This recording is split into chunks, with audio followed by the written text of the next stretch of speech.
transportation, friends and the needs of their friends. Often something will happen that makes it difficult for a student to stay on track. They have to step out for, a week or two or longer dealing with, say, a family member's illness.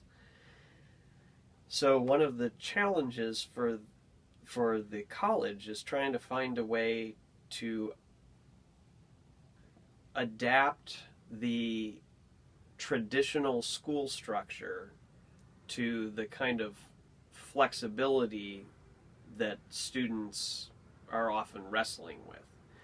And I don't know how well that can be done because there are certain restrictions that go beyond the college as far as financial aid having federal requirements.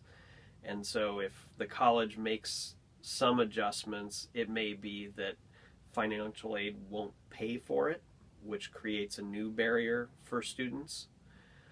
I think one of the big things that the college could spend more time and energy on is trying to find ways to help students build community and support systems that are related to the college, and in general with regard to students forming groups with other students that they're able to communicate with off the campus, not just while they're on campus. And I know some instructors are very effective in creating discussion groups that the students begin to see each other as a resource and a community, a safe community that they can reach out to when a crisis happens or something that the traditional academic system really doesn't have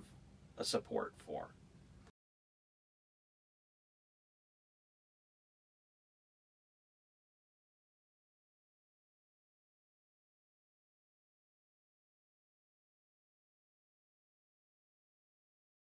The college could look a bit more at mandatory requirements, in particular in areas that are necessary for the rest of their programs. So things like writing, math, reading, and rather than allow students to just take those classes when they feel ready for them, having some sort of intentional structure that within their first year here at the college they'll be taking these foundation courses and making sure that they're developing the student habits they need to be successful regardless of what discipline they pursue.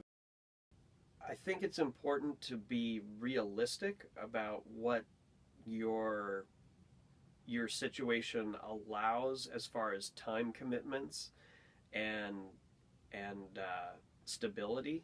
So students who are trying to get done as fast as possible and then have some kind of ongoing crisis, maybe they become homeless for a while, like I say, and a family member may fall ill for an extended period of time and the student becomes a primary caregiver.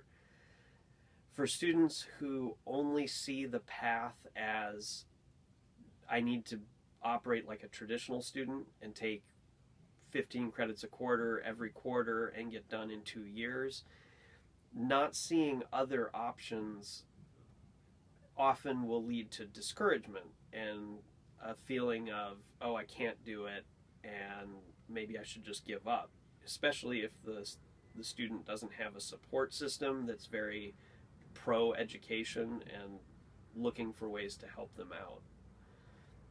So students having a broader vision of how to make their way to a degree and what progress looks like, that's not just the traditional take 15 credits every quarter, pass all 15 credits every quarter, which, again, for a lot of our students, life happens and prevents that from continuing consistently over 2 years.